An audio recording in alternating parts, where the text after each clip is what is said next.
तो preparing live stream बोल रहा है.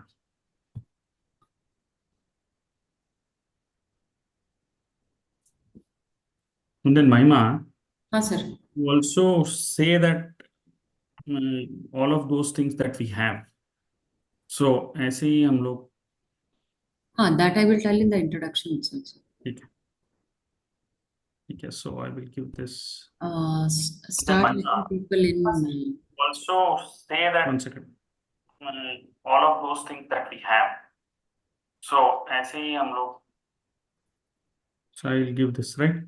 Yeah. It's already streaming, sir. We can hear. No. So I will. How do I give you? I'll give you on WhatsApp. Yeah, you can give me on Skype. Lead gen team, you are there? Yeah, I'm there. Sir. You can say. I'm admitting everybody, Mahima. Huh? Yeah. Please, Yeah. please. All right. 2:35 will start.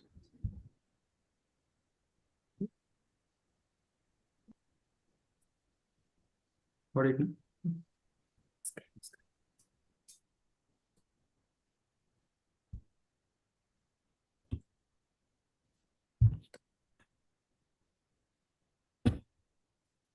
Good afternoon. People are still joining in. We'll start the session in next 2 minutes.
Before we start the session, let us follow certain ground rules. I would like everyone to be on mute until the Q&A session.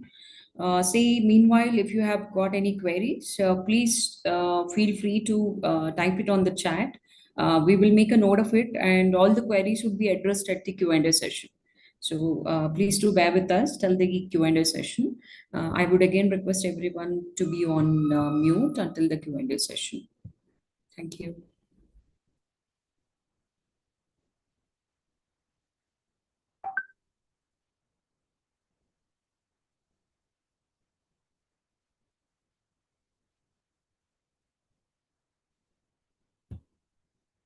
Yeah, good afternoon, ladies and gentlemen.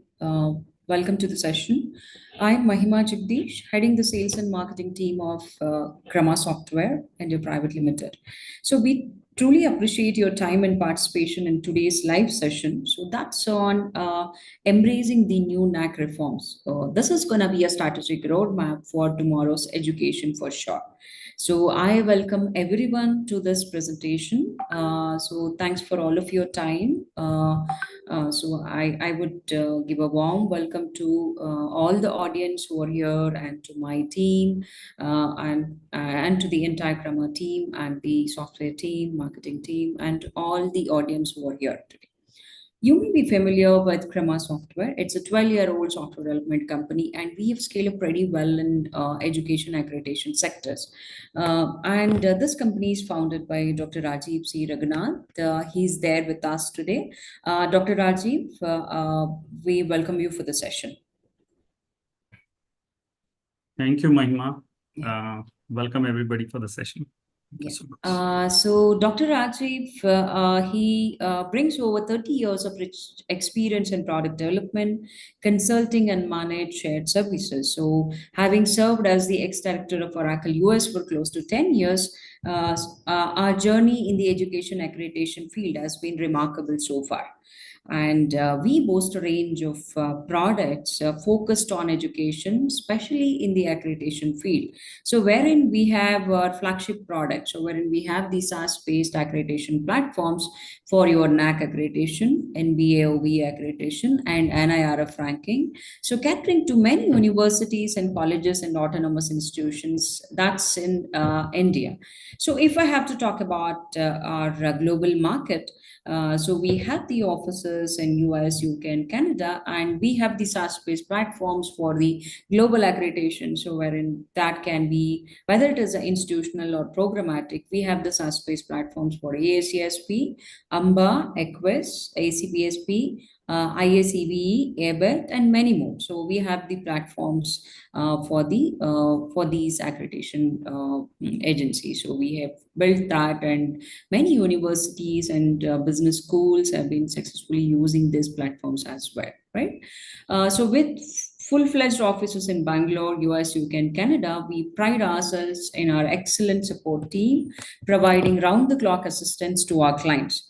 So we had the privilege to work with esteemed institutions globally, including but not limited to many. So that's the BITS Pilani deemed to be University, JSS Academy, Adi Chunchanagiri University, Indira Gandhi National Tribal Central University, Nehu Central University, Central University of Rajasthan, NIT Srinagar, Gondwana University, NIT Nagaland, Jammu University, Jaipi University of Information Technology, Mahatma Gandhi Rohilkhand University, Bareilly, Chaudhry Charan Singh University, CMR University, Ajinkya D.Y. Patil, Acharya Arts and Science College, Gurukul Kangri, Kanya Mahavidyalaya, MIT World Peace Pune, GD Goenka, Jivaji University, and we have a huge list of universities wherein nearly we are working with 50 plus universities, 25 plus colleges, and 10 plus autonomous institutions like Symbiosis and many more, right? So if I have to talk about,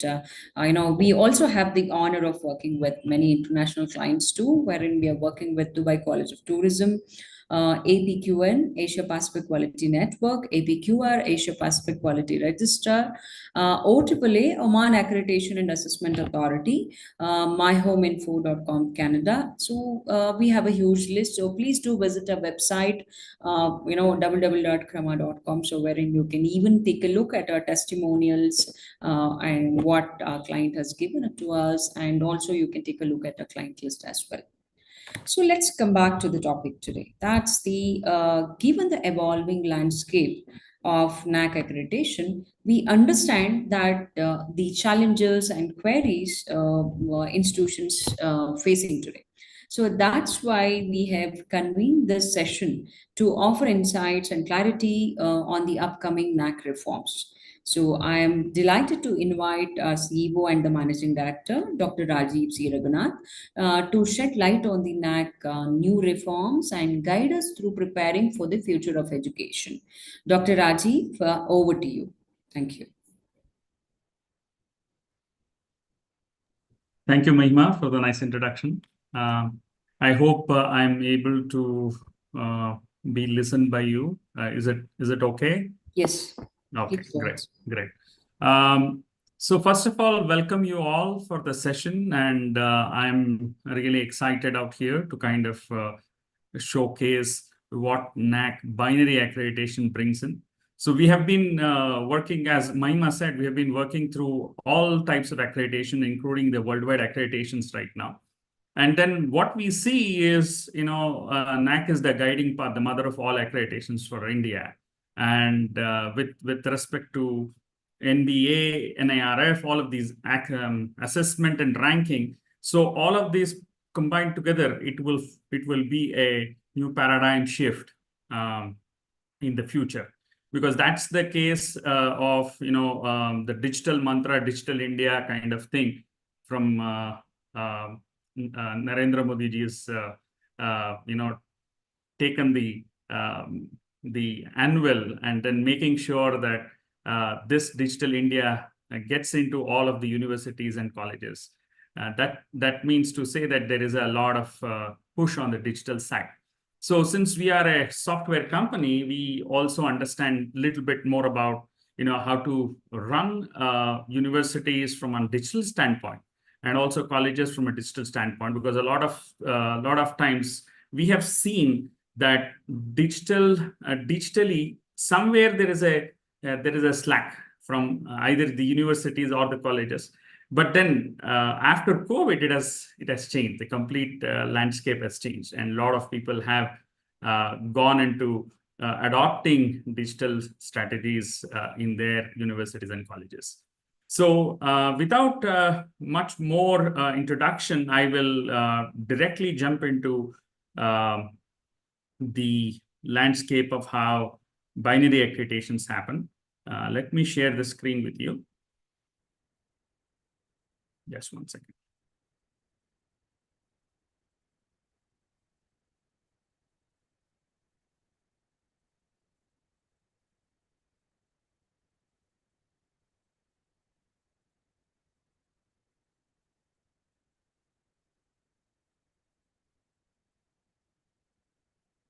Just give me a sec. I'm just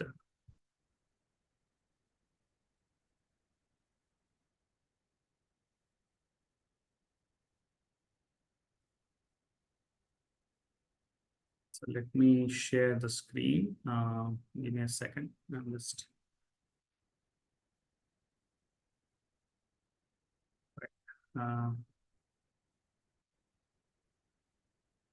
I hope you can see Mahima. Yes, sir. Yeah, great. Thank you for that.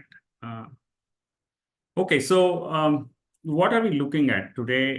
We are looking at paradigms in binary accreditation.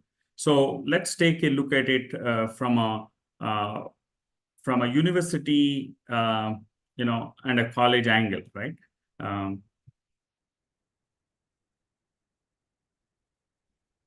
Okay, so what we are trying to say here is what changes to accept. Basically, prior 2024 May, so there is this old paradigm that we had basically before binary, and what happens is, if you see 2024 May, we still have the old accreditation system in place. After 2024 May, we will have the binary in place. And after December, we should see what goes on with the 2024, because the entire thing is going to change by December, right? But these dates are subject to change. So what we have claimed is we are not responsible for these dates, but whatever has been given there, so we are just representing it here, right? So prior 2024 May, the manual to be followed is the old NAAC 2023 manual. And those who are going for the old accreditations can go for the old manual, follow the old manual. So the number of criteria is 7, and apply IAQA before May 27th. So May 27th or June. So it can vary. But the date that was announced by NAAC was January 27th of January. And 4 months down the lane, they have said that the deadline date would be May 27th. So that's the IAQA to be submitted before May 27th, or even it can run up to June, but we don't know. So in order to stay in the old system of accreditation, so we need to kind of look at this from a standpoint of those who want to go into the old accreditation can go before May 27th. So that's the case. And then after 2024, May 27th, so what happens is you will have to, so if you have adopted for binary, then you can have to go for binary mode. So you can still apply for binary mode. And number of criteria would be 10. And no new IAQs will be accepted for 4 months from the freeze date, after which you can apply for binary. So this is where the after 2024 May. So those who have applied for old, say the NAAC has still been asking for, you want to go for a binary or old one. So if you've adopted for old one, that's fine. If you've adopted for binary, then they will also tell you to kind of wait for binary. So, and then June till December, so no fresh new IAQs can be submitted. There is a 4-month of lull period. So still you can work on the binary accreditation if you're going for binary accreditation. So that way you can stay very, very correct. And then the number of criteria there in the binary would be 10. Okay, so how does the criteria get changed? Basically, the pre-binary, I would call it as, so it is only 7 criteria right now. Post-binary, it is 10 criteria. So the main difference of this we would see, I would try to bring into that forum and present it to you. Okay, so here, so what we had is in the criteria 1, we had curricular aspects, criteria 2, teaching, learning, evaluation, criteria 3, research, innovations, extension, criteria 4, infrastructure, learning resources, criteria 5, student support and progression, criteria 6, governance, leadership and management, and criteria 7, institution values and best practices. So these were the kind of order that went on through the old manual. It is still correct, but I'm saying old because then once binary comes, then it will become old, right? So if you see the new binary, what we can expect is criteria 1 is curriculum, criteria 2 faculty resources, criteria 3 is teaching and learning. So they are saying learning and teaching out here. Criteria 4 is research and innovation. Criteria 5 is extracurricular and co-curricular activities. Criteria 6 is community engagement. Criteria 7 is green initiatives. This can change basically. Governance and administration, infrastructure development, and financial resources. This is changed basically. So criteria 10 is green initiatives. Some of this is changed right now. So now, if you see the comparison, so there are multiple things. So if you see curricular aspects, so all of those curriculum related stuff is coming in criteria 1. And then faculty resources are again lifted out and then kind of very, very specifically delved into faculty, which had come out in, teaching, learning, evaluation, most of the things with the faculty. So now it is still criteria 2, but they have changed that. And then criteria 3 has been made learning and teaching. So this is another thing. So we'll go through one by one. And then criteria 4 becomes research and innovation, where criteria 3 is research, innovation, extension. And then the extension has been given like extracurricular, co-curricular activities. So criteria 5, that becomes criteria 5. And then the community engagement, which kind of was there in, learning resources, right? Community engagement, student support and progression. Again, that community engagement had been there. So they have culled it out and then put it out here. And then the green initiatives was in criteria 7. So directly they have taken it. Criteria 6 remains same, basically governance, leadership, administration. And the infrastructure, if you see, criteria 4 had got infrastructure, but now criteria 9 has got infrastructure development. So this is a separate thing. So they have very clearly done a lot of things on this. And then criteria 10 is financial resource and management. So that is separate basically from a standpoint. So that's how the comparison goes. Basically, most of the things are embedded, but some of the things we can go over and then see what's new inside this.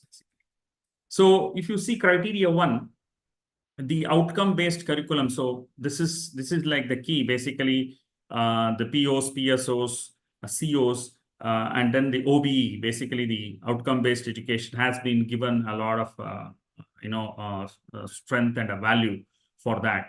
And then there is a lot of push on that outcome-based education. So that way, this curriculum has, how do you design a curriculum? How do you make sure that the POs and COs and PSOs and PEOs, and then your vision and mission aligns itself? So all of those things needs to be there.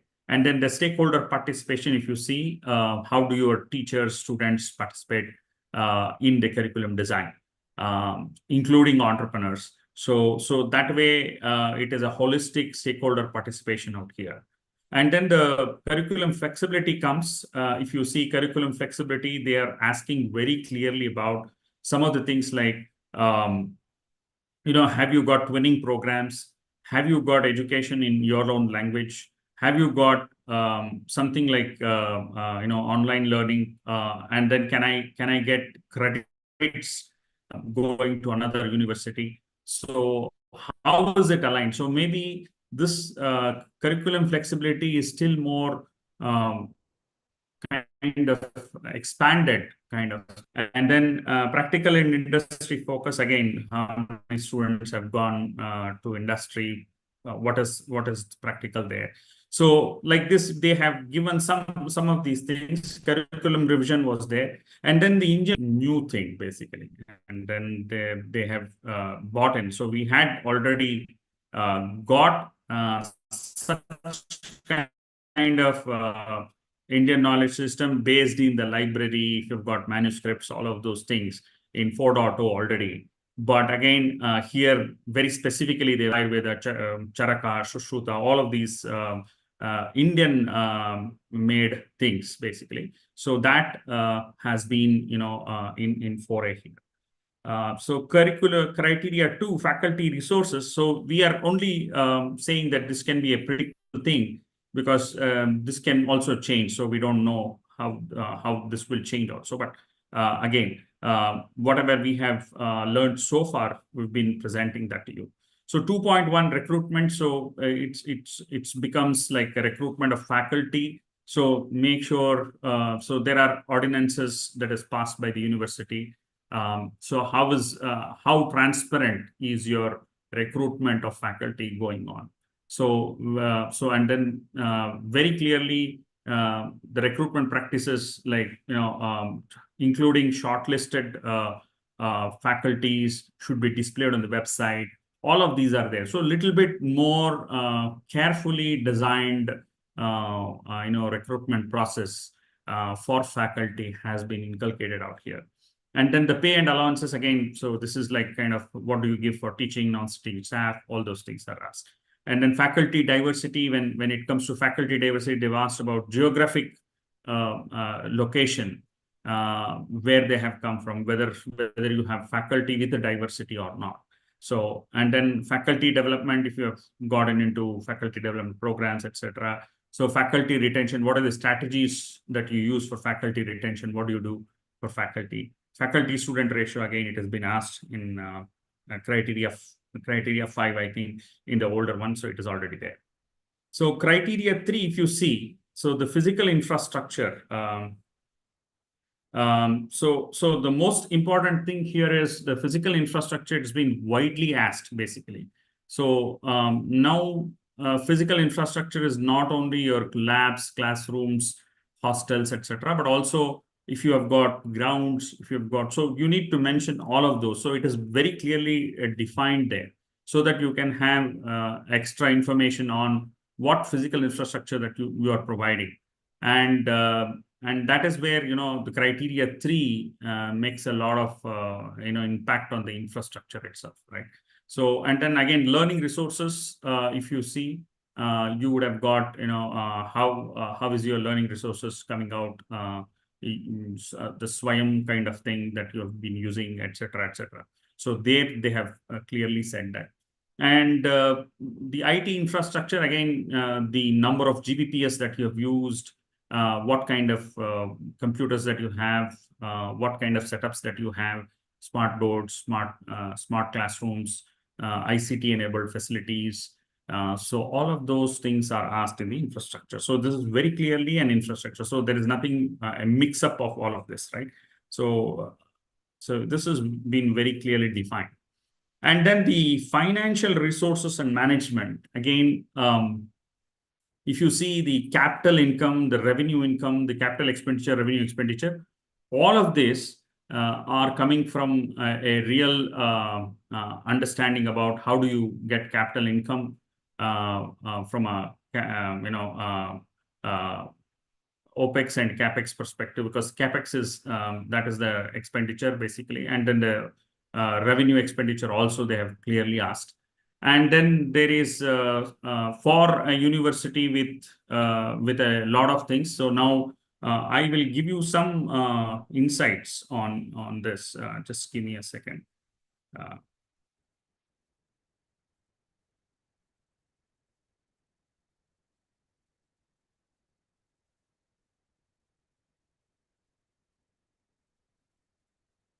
So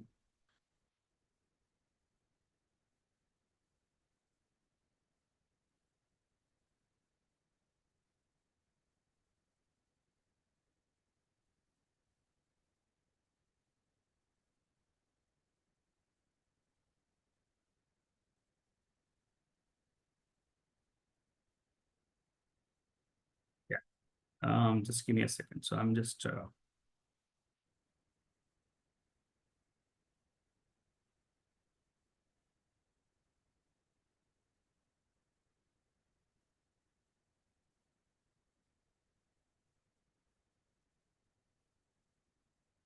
Mahima, can you now see this? Not yet, sir. Okay, 1 second. Okay, so can you see this right now? Yes. Okay, great.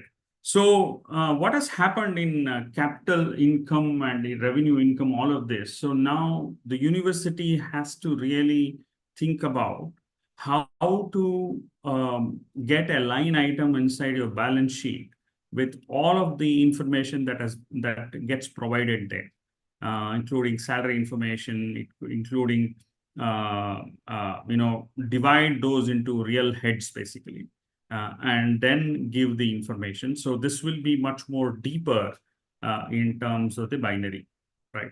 And then if you see the financial controls and risk management, again, there are a lot of things that enables you to kind of look at this from what kind of financial controls have been put. How have you been utilizing those resources that has been given to you? How has been the spend that has happened?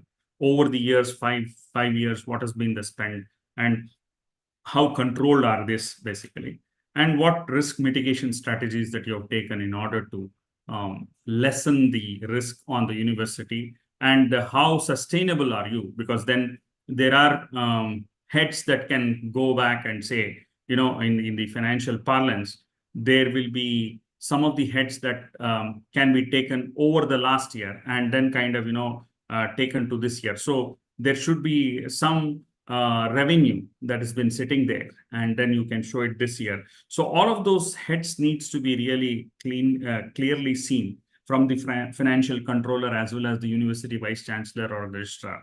So this becomes a clear thing in terms of how they have NAAC has presented this.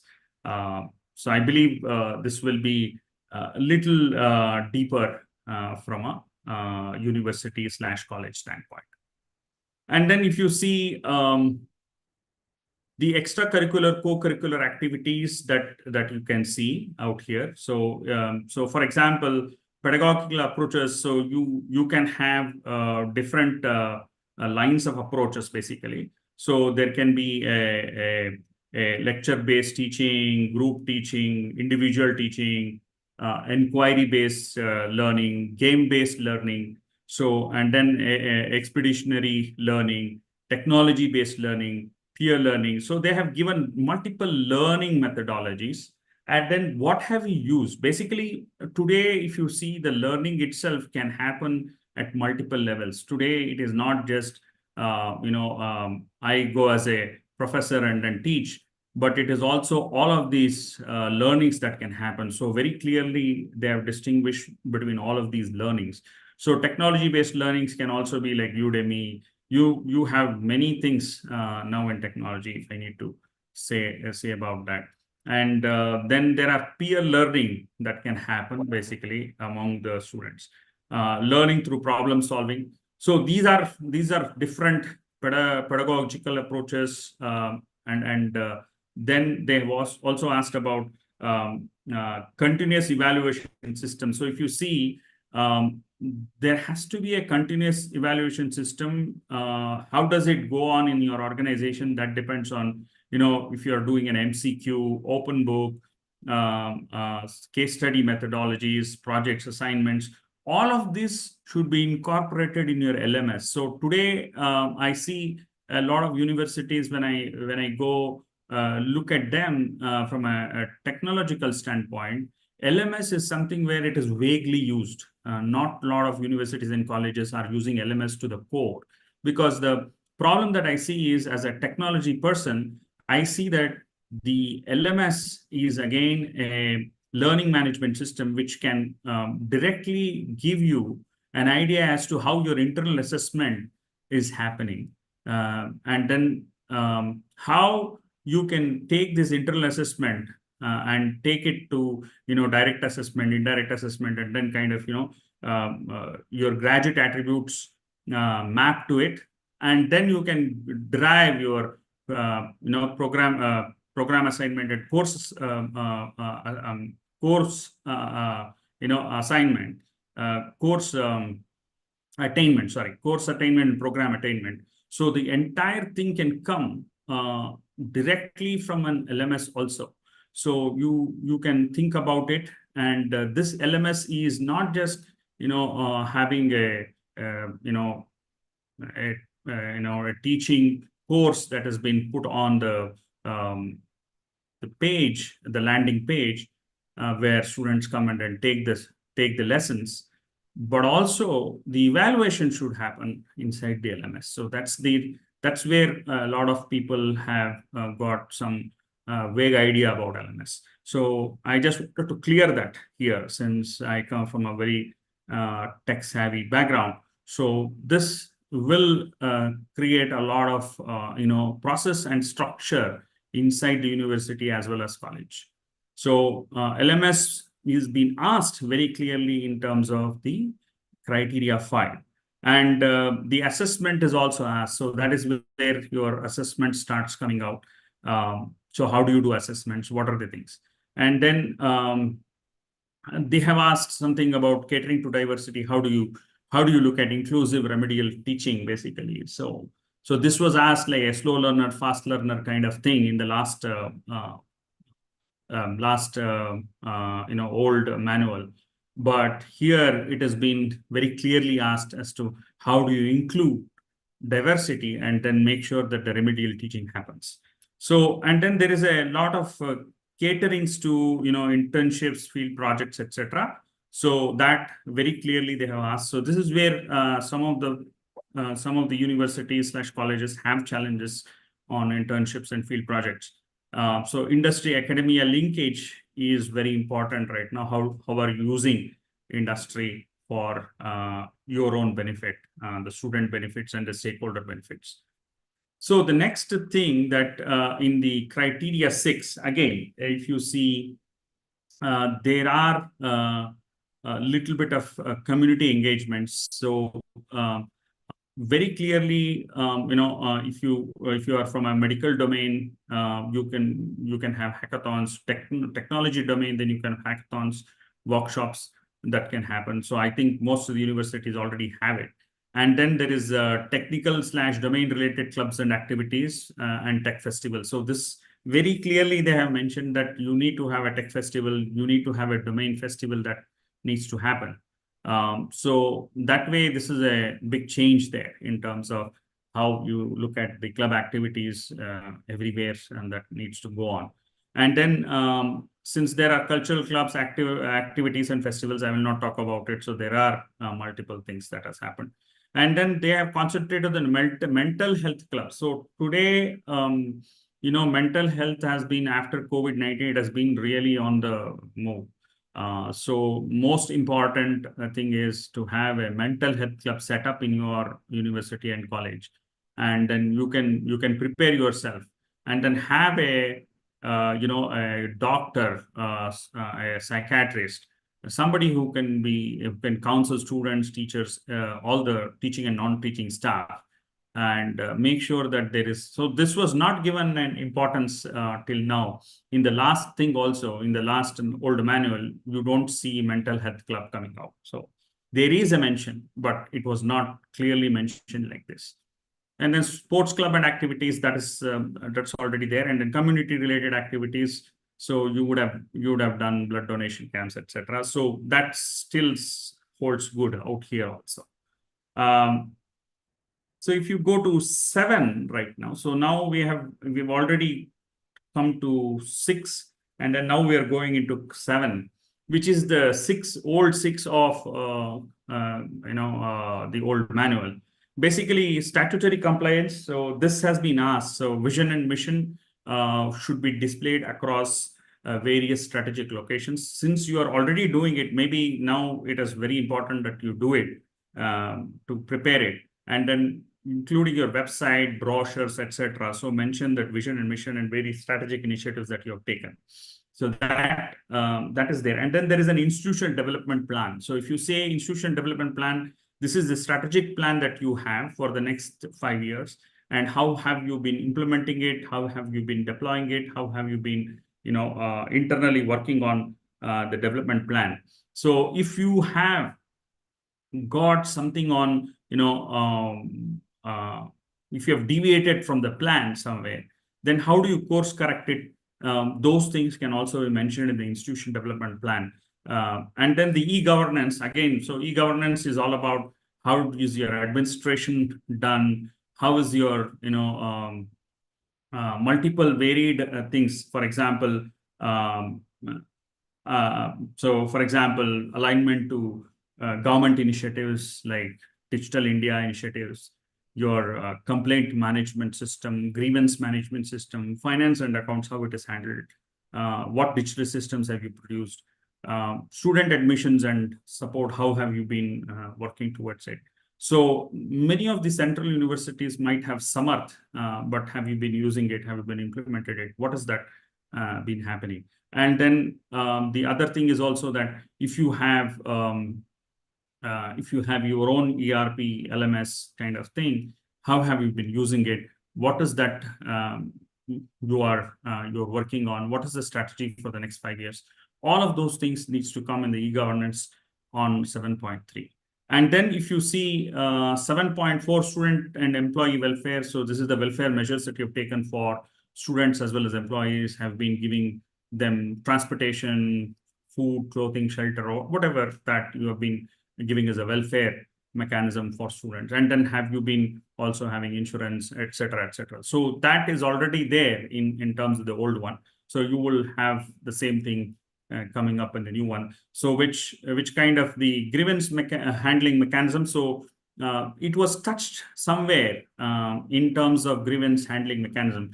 Today, what I've seen is there is an offline system, which kind of, when the grievance comes, somebody writes it in the administration and it does it. But I think the online mechanism should also start, because then grievance handling can be anonymous and it should be tackled in a very,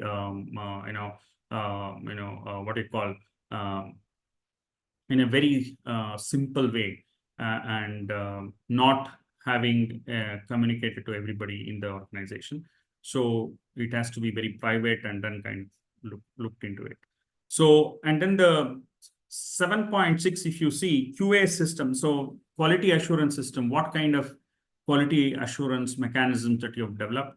What is the strategies that you've developed? How these strategies with your IQAC team has come about and looked at quality assurance system as a whole?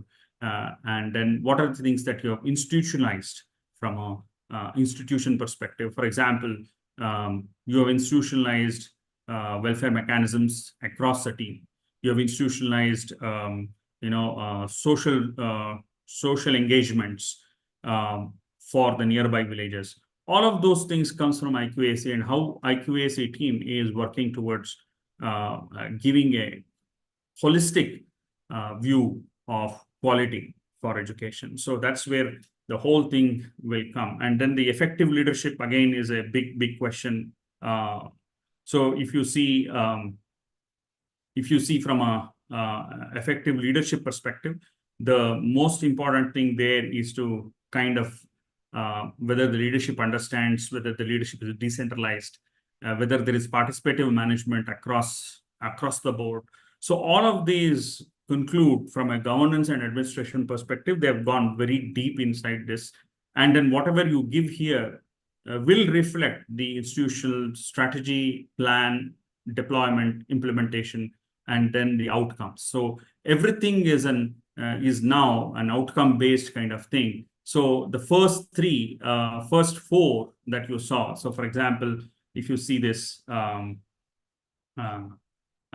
first three or four will be inputs, and then the next three will be a process, and then the last three would be your outcomes. So if you see, the next thing would be a student outcome. So everything reflects on this. So how do you input? So what are the inputs? And then how do I process it? And then how do I output?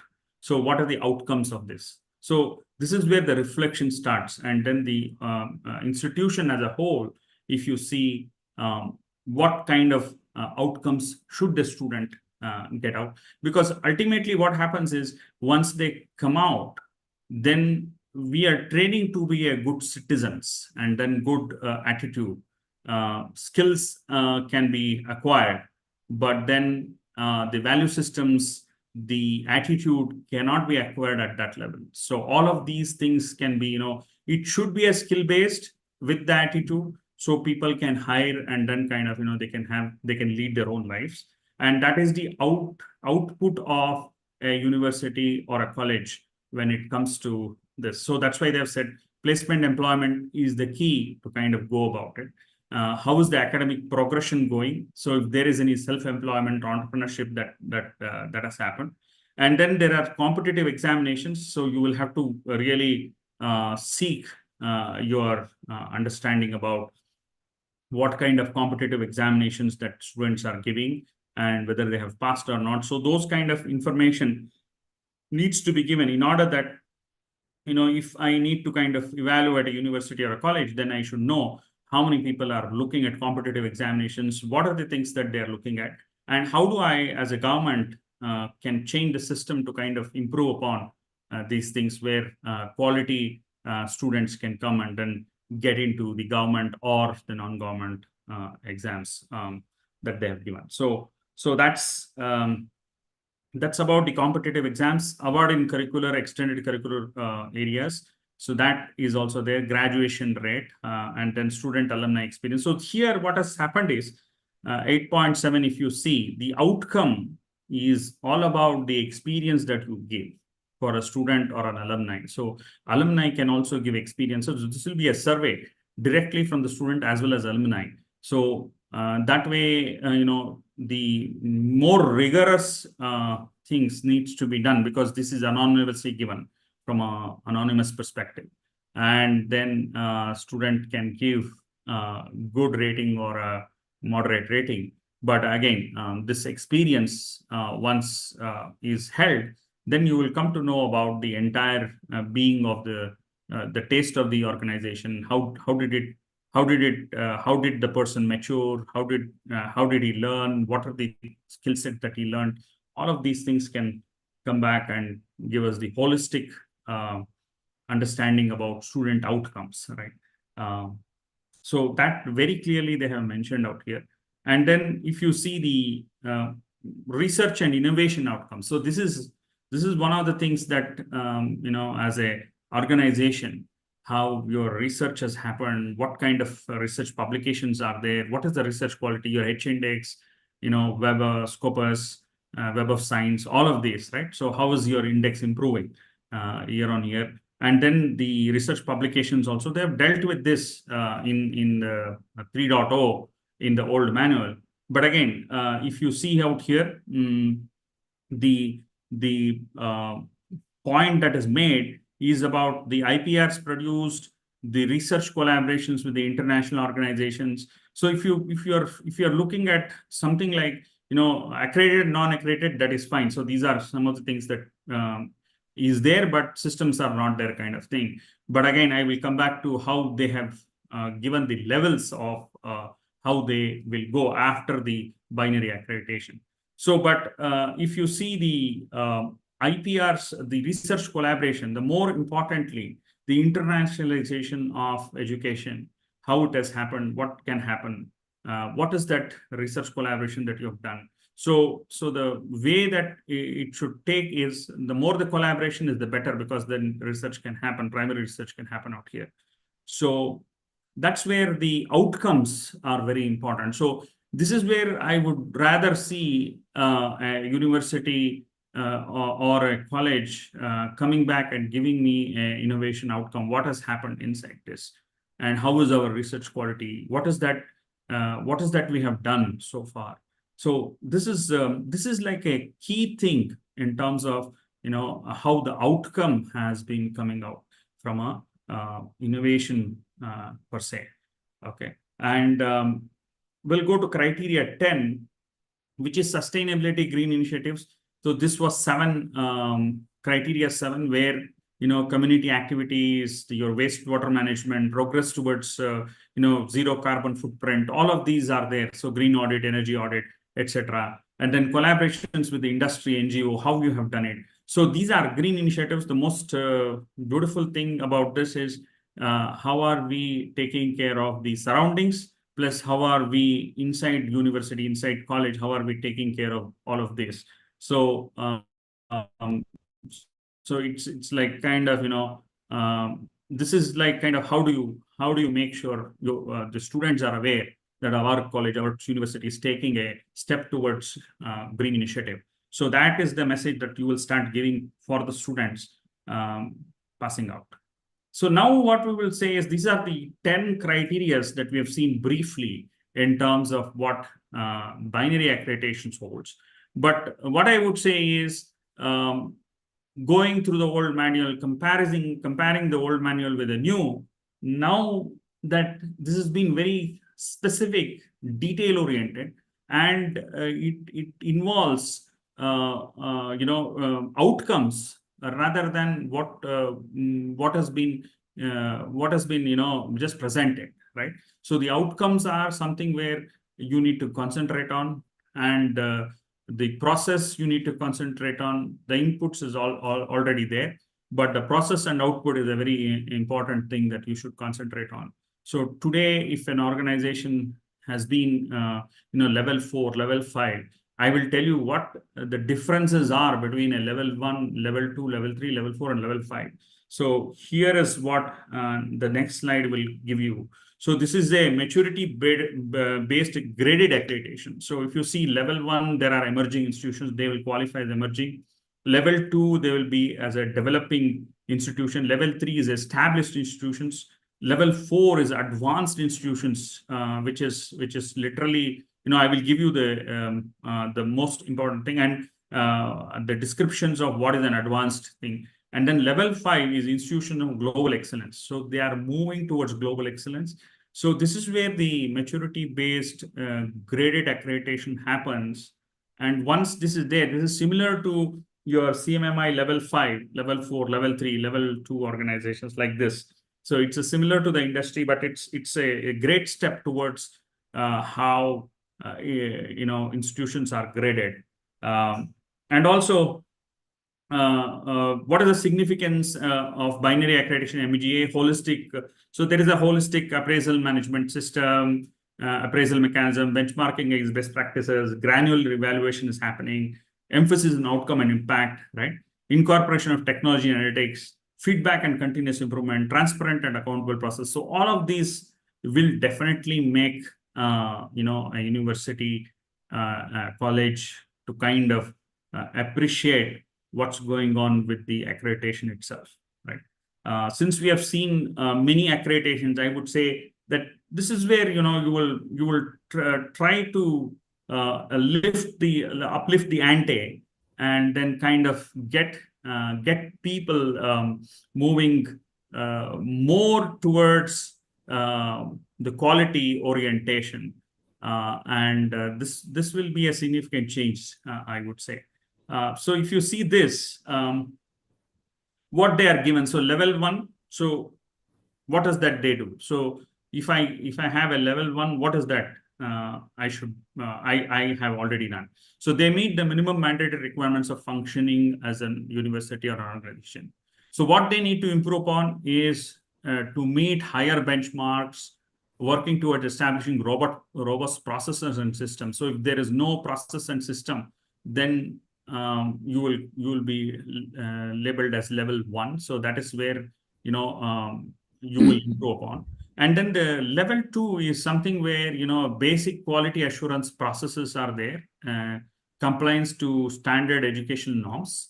Number 2, they have good infrastructure, faculty development has been happening, and then they are adhering to a curriculum design. So new things they are bringing in, and then there is a curriculum design in process.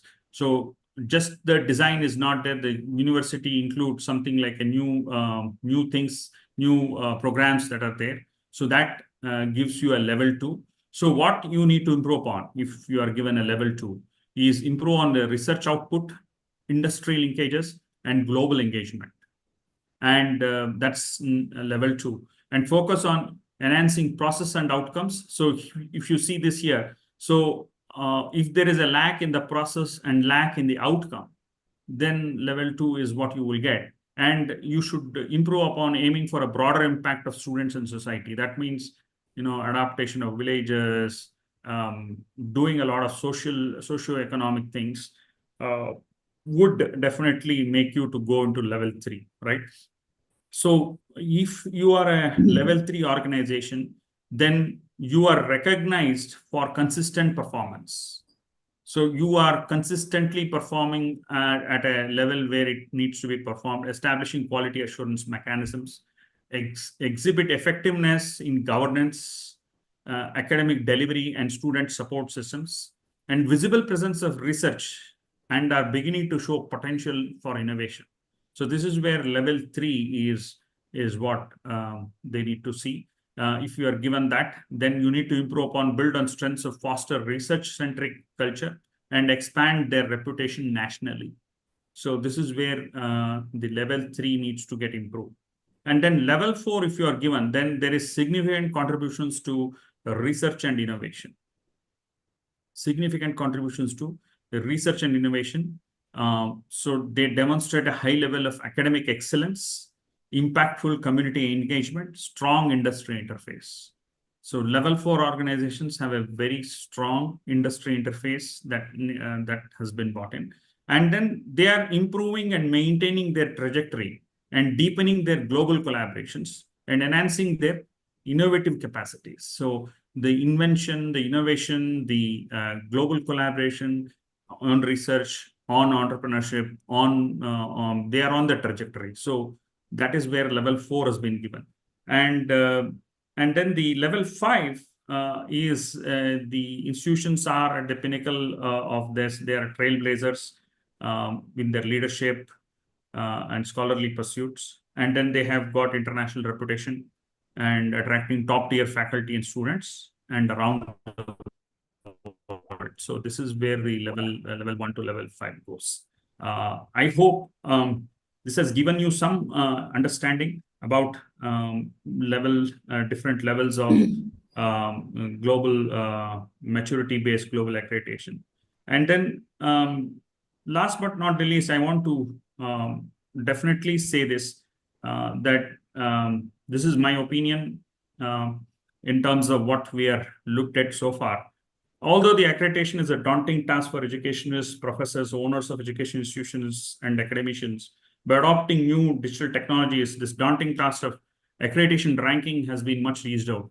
Although the data collection, analysis, documentation will still be the owners of the organization, we need to be prepared for new changes in education becoming global, and people at the other side of the spectrum are looking at getting students to adopt higher order thinking, getting a curriculum which can map into graduate attributes and strict adherence to learning outcomes. I'm sure we are passing a phase of in which Indian education as a whole can stand in front of the world as a Vishwaguru and regain back its past glory, right? I encourage all educationists, owners, academicians who run organizations can work with us for making the institution digitally savvy by cutting a lot of mundane process. So by 30 years of experience in various MNCs such as Oracle, ITC, Infotech, I hope we can take you to new heights. We look forward for your association with us from a strategic intent to execution. make your university and college world class. Thank you so much. Over to Mahima. Thank you very much. Thank you, Dr. Rajeev, for the very informative insights on the new NAAC reforms. Like how is the new framework is going to be formed and how it is different from the old system. So how the input, process, and output it's been carried out in the new framework, and what is that you need to stress on how the preparation needs to be. So how Dr. Rajiv is able to give this insights is it has come through his experience because he has consulted a lot of universities and colleges and autonomous institutions on many accreditations. So whether you take NAAC, NBA, OBE, or NIRF, so he has done his best with many HEIs on this. And he is the architect of all the SaaS-based platforms that what we have got for the accreditation, and he also consults a lot of universities and colleges on this too. So thanks for the insights, Dr. Rajiv. I think we'll move on to the Q&A session now. So before we let audience unmute and speak up, we'll take a few questions which are already there on the chat now. So there is a query. Okay. There's a query from Mr. Nikhil, Professor Nikhil. Respected sir, please let us know specific parameters which can be used to measure holistic development of student in relation to student Can I ask a outcome. question? Yes, ma'am. We'll come back to you. Just give me a Hello? yeah. Dr. Rajiv, please let us know specific parameters which can be used to measure holistic development of student.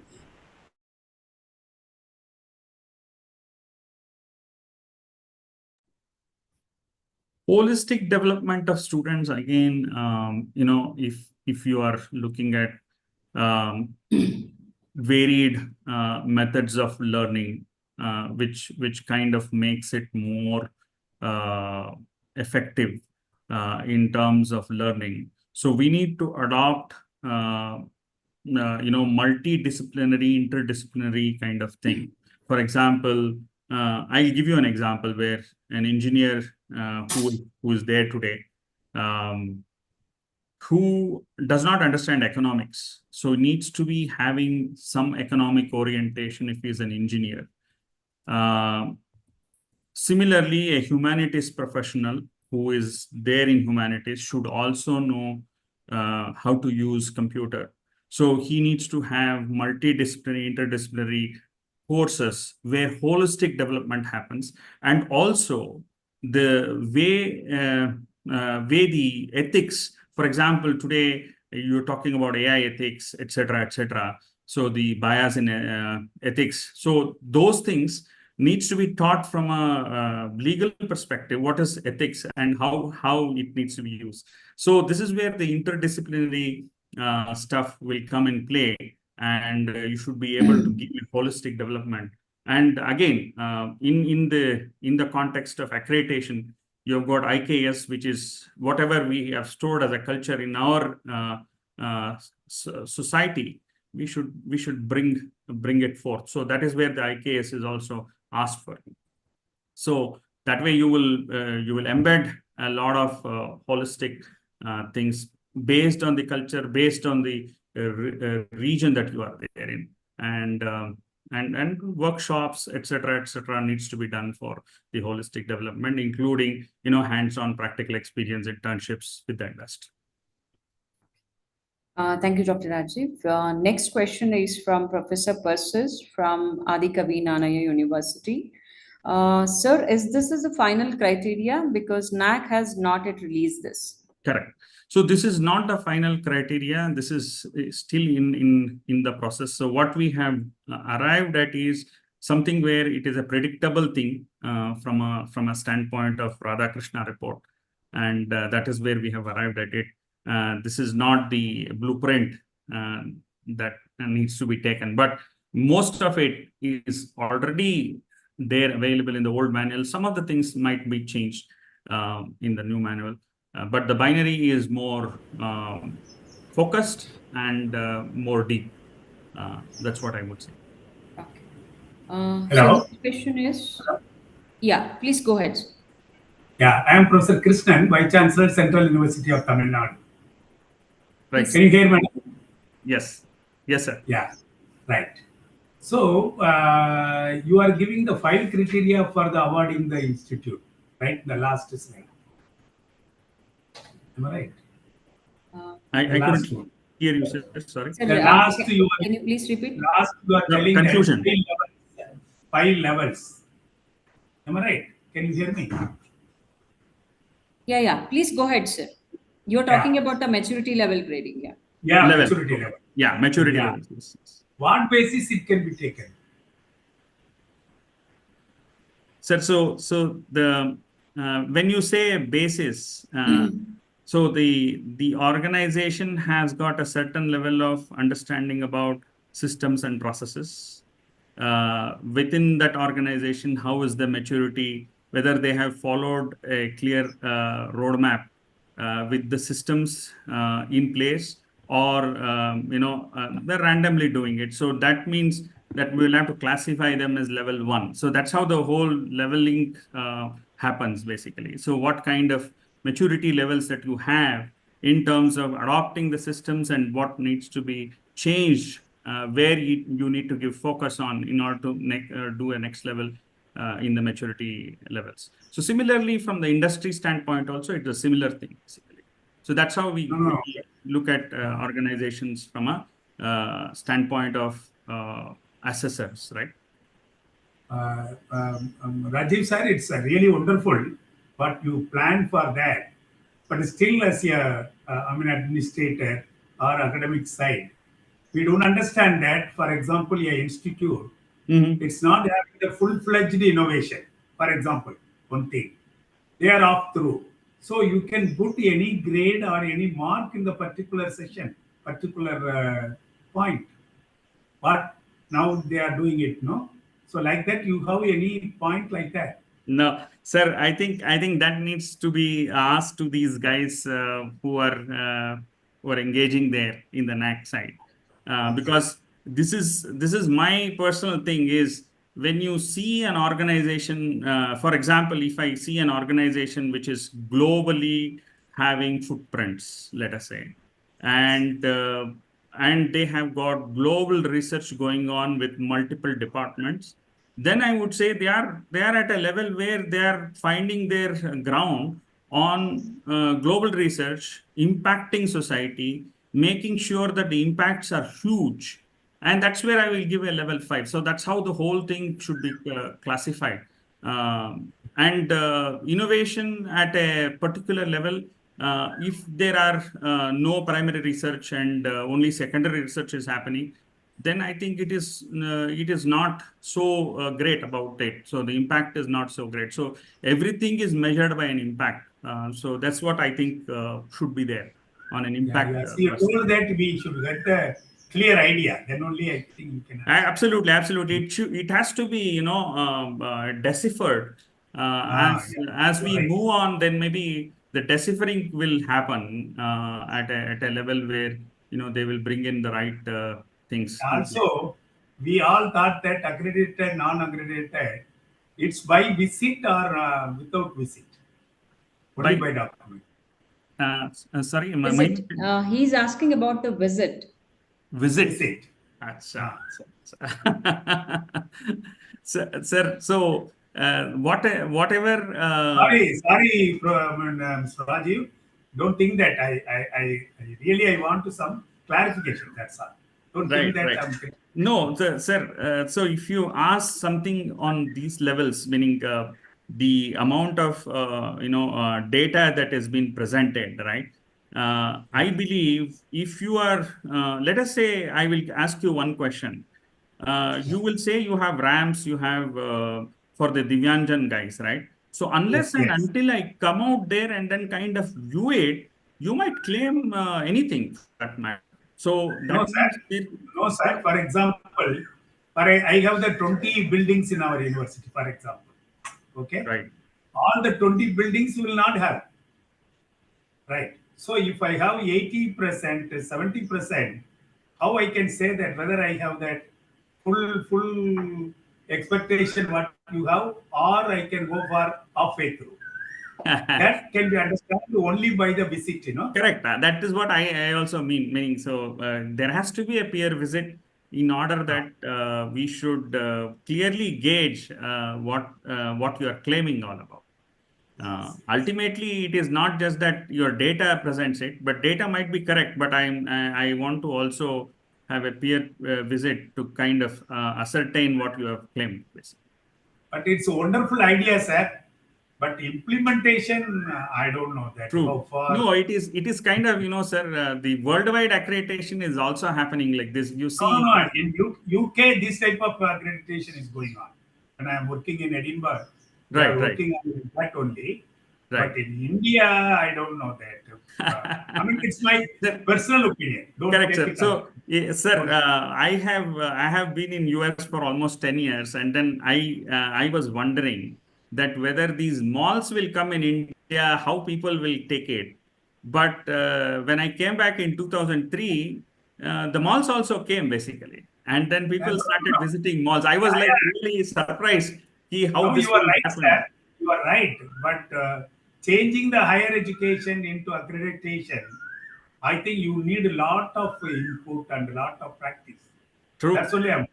And any industry, sir, any industry. And also 1 minute. And also you are telling that after May 24, the things should be applied.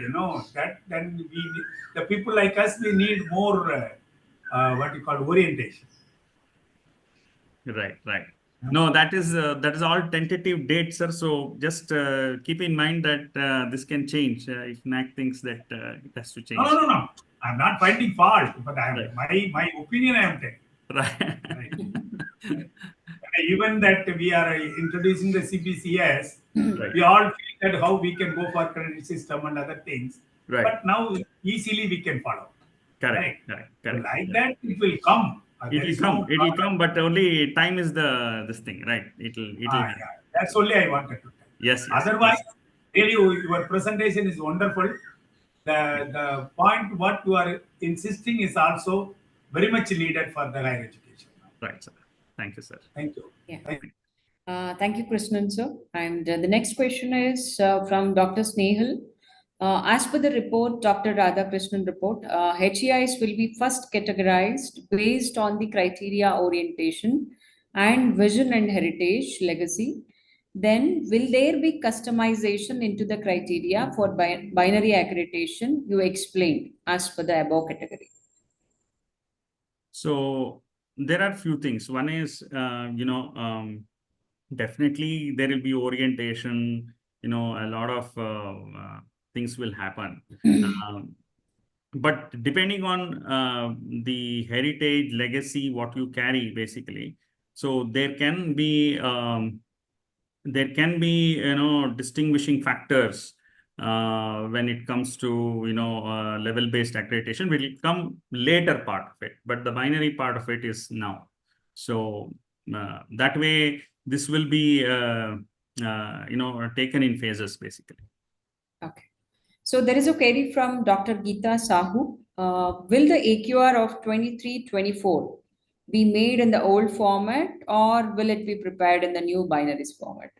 Right. So this we don't have any information, ma'am. So I will have to come back to you on this. We don't have any information whether there will be any QAR stuff that will be going on. So since it's a binary accreditation, and then level-based accreditation will start. But if you ask me personally, how do I manage any accreditation without an yearly appraisal? There should be a continuous improvement in terms of the educational quality. Okay. And if continuous improvements needs to happen, I should have an AQAR. So in the world, if you see AACSB, AACBSB, any of the business schools in the world, any accreditation in the world, there is continuous improvement evaluation that keeps on happening with the university or college. And that will happen. Basically, it cannot go without that. So once I evaluate this, every year I need to evaluate. I need to have an understanding about how the university is performing. And this is where it needs to happen. So I think it will be there, but let us hope for the best. I don't know right now the answer. Yes, sir. So actually the question is, AQR forms are going to be there, but whether it is in the old format or the new they will format. have a new. So that is Correct. the question. So see, actually, since it will be criteria 10, there has to be a new format that needs to come out, because then the old AQAR thing will change because the criteria have also changed. Okay. So there is a query from Professor Ashok Verma. Which are the purely new metrics added in the binary accreditation? Very good question, sir. Very good question. And further, how many years data is needed in the new binary accreditation Correct. system? So I will ask 3.5. the answer the second question easily. So there are 3 years. 3 So years. since they want to kind of get the NBA also addressed and the NIRF also addressed, meaning NIRF is yearly, but NBA is 3 years. So they are asking for 3 years data, number one. Number two, can you explain the first question? What is the So what are the unique new metrics which new are metrics? there in the binary? Other Right. than in the old system, what is that we have purely new metrics? Purely. Right. Right. So if you ask that, so sir, I would say something in the finance has changed basically. There is an organizational structure change in terms of finance per se. So that I would say it is new, because then the finance had been asked everywhere in the old system basically. So excluding salaries, give me the augmentation and the infrastructure augmentation and the expenses that. So all of these, just the infrastructure augmentation and stuff like that will not work. There are multiple other heads that has been added, and that is where the change has happened in the new system. So this is what I could recognize. But rest of the things, I think, in terms of, criteria 1, maybe a couple of things like, clearly asked about, I don't remember right now, but curricular, the criteria 1.2 has been changed a little bit. So and then I can see most of the things have been taken. So this is like, this cannot change a lot, but again, any accreditation, any institutional accreditation, if you go to US also, the same things will be asked, but a little bit differently. That's it. Yeah. So query from Professor Sajjan. I have heard that there are separate rankings for each department within an institution. Is that correct? This we don't have an idea, ma'am. This we don't have an idea. Yeah, and Professor Neeta, there is a query from her. Are the binary accreditation in public domain, specifically guidelines? Not it. Guidelines are in public domain, so you can go to Radhakrishna report, just take a look at it. It is on naac.gov.in. You can take a look at it and then see for yourself. Dr. Pradeep Sharma has got a query. In criterion 8, what does self-employment means? Please clear this point. Right. So self-employment means, for example, today, if I did an MBBS, I opened a doctor shop, then it is self-employment for me. Simple thing. If I am a chartered accountant and I opened my own chartered accountant firm, then it is self-employment for me. If I'm an engineer and I opened a private limited company, it's a self-employment. So the way self-employment is something where you have not got a source from any of the other things where you are working for the service, rather than you have been self-employed and you are making your own money, giving taxes to the government. Meanwhile, I have a request. I would request all the audience to fill the feedback form. So it's going to be very valuable to us. Please fill the feedback form. There is a query from Professor Shashi Shekhar. Earlier, there was a benchmark for QNM. Will there be any benchmarks now in binary? Right. So actually, binary might not have yes or no kind of thing. So that's why they have said binary. But Again, the levels might have it. So benchmarks for the levels. Okay. There is a query from Professor Minesh Kiran Kumar Joshi. If any university having 2, 3, 4, and 5 years programs, then when they are going to apply for accreditation. Okay. University having 2, 3, 4, and 5 years programs, then when are they going to apply for accreditation? Oh, okay. So so universities having maybe 2 years course or 3 years or 4 years or 5 4 years. years course. So when they are eligible to go for NAAC, that's their question, I guess. So if they have already gone for NAAC, then you can go for binary accreditation anytime. Basically, after December, you can go, right? No, sir, maybe the question is, since we say that once your 2 batches have been passed out, you are eligible to go Correct. for So NAAC. that holds still good, basically. Yeah. So the university has to spend like 6 years and then 2 batches needs to have passed out. So they may have 2 years course, 3 years, 4 years, 5 years course, but maybe only 2-year course is actually meeting that criteria. So that is his question or something, I guess. Okay. So maybe I'll answer generically. Is the position that NAAC takes is 6 years needs to be passed if you want to apply for NAAC, and then 2 batches have to be passed. If any of these 2 are prior to this, then you can go for NAAC, no issues. Whichever is prior. Okay. There's one more query. If we have submitted SSR already, Correct. still we have to follow binary system or follow old one. Okay. So if you have Maybe applied they for might have SSR, submitted IAQA. So right? They have this is what I understand. They have applied for IAQA and then they are waiting for this. So SSR will happen next 45 days, meaning the 45 days they have to present at SSR. Then they will say, okay, after the money is given, so then the peer team visit will happen, basically. Right. Maybe if in case if you have applied for IAQA, NAAC may give you options to choose for binary or the old system. So that is also there. Correct. Both can happen. Yes. Both can happen.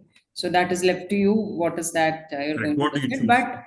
But since I'm handling a lot of clients on this, so there are both the trend is going on.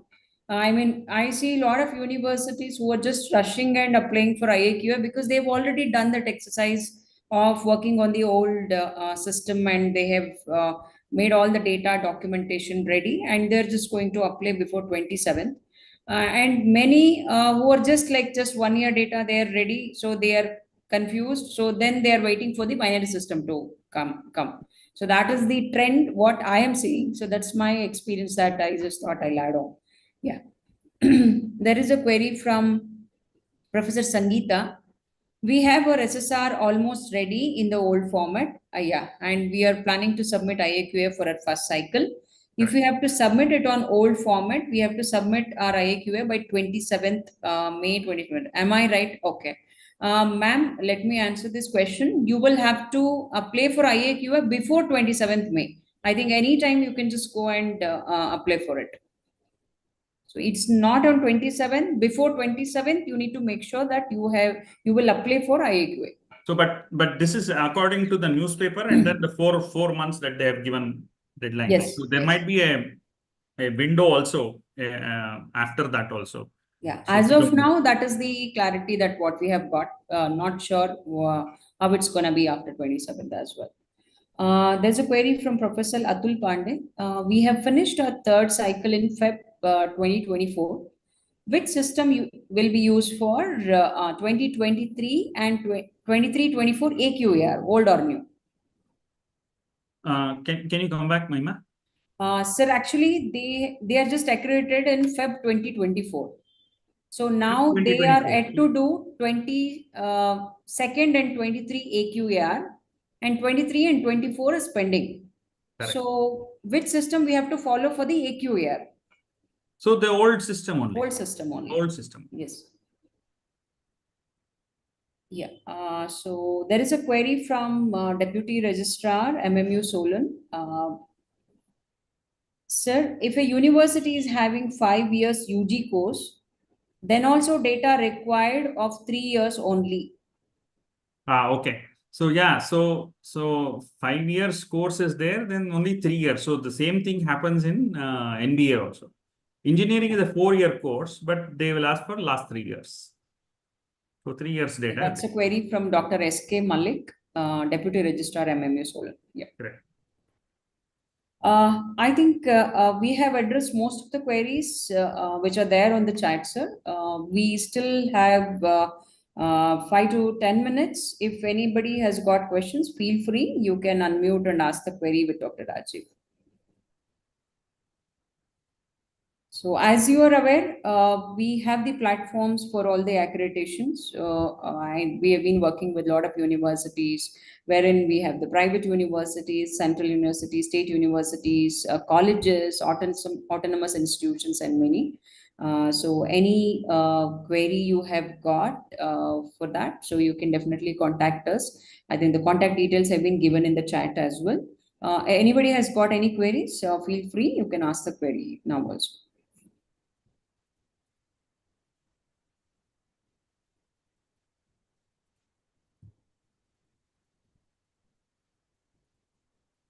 So for people who want to see this, I just thought I will showcase you how we have done this.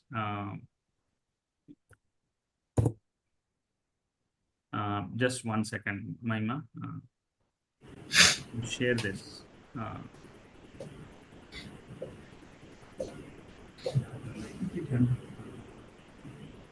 So I have this information for you.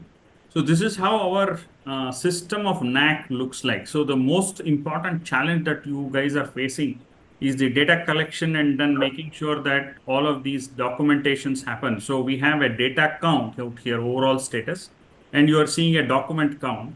So what will happen here is, if you see, so your data criteria data will also come out here. So I can go and then see. So this is the dashboard that we have given. So for all the criteria 7, so now it will be criteria 10 also.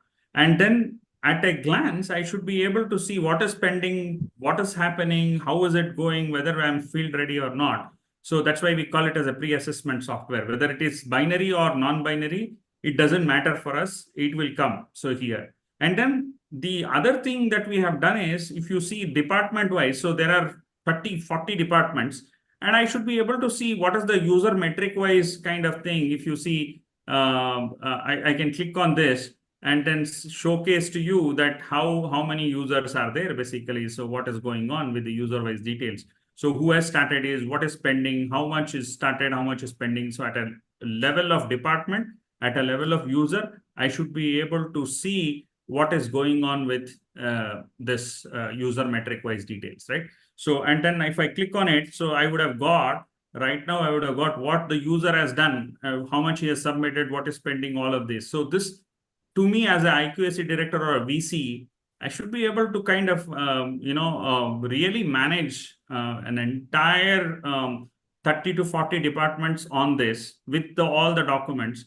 And then if you see the most important thing is, how much is, what is not, what is pending, what is rework, how much is going on, what is approved, why it is not approved, why it is pending. All of these are very, very important things. And then once you see this, so we also got an SSR out here, so it will come directly. So if you can see this, so there is an NAAC report, SSR report that directly comes out of this. So this is where we are, very clear. And then there is some AI support also coming inside. So there are a lot of things inside. So if you want individual, information and then how to go about it, how do we digitize this entire thing? So we can work with you, and then Mahima can help you out on how to engage with us. So I just wanted to showcase this to you. And then we have got some sample documents also. How do you even take it university wide? Because I see a lot of formattings that as a university that we need to give, or a college that we need to give. Somebody does in some format, somebody does in other format, and we are not able to kind of relate that. So some of the sample documents that we have given, including the SSS, the survey, the OBE portion of it, the POs, attainments, all of these can embed inside the NAAC itself. So you can take an individual demo if you want to, and then kind of we can showcase this to you.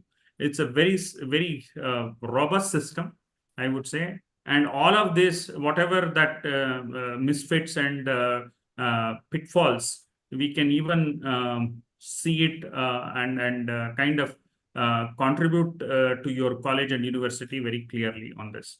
So we can even take a look at every other document and then do a data verification value DVV process here itself. Okay. To add on to it, I have given the link where you can book the individual demo for the software set what we have got for the NAAC accreditation, NBA, OB or NIRF. I have given the demo link on the chat. Please make a note of it. And this will also be shared on the respective WhatsApp groups that what we have created, or the communities that what we have created. So do follow Krama for all the blogs and the content that what we keep coming up with, and also the newsletters that what we have got and what we are coming up with on a weekly basis, and all the posts. Please do follow our all social media handles as well. With this, would like to Madam, only final question. Can Yeah, we please, get the PPT? Can we get the PPT? yes, sir, we can share it. Maybe Please. we just have to. Yeah, some yeah. preliminary idea we can get in. Yeah. We will share the content with you, sir. With the permission of Rajeev. Okay.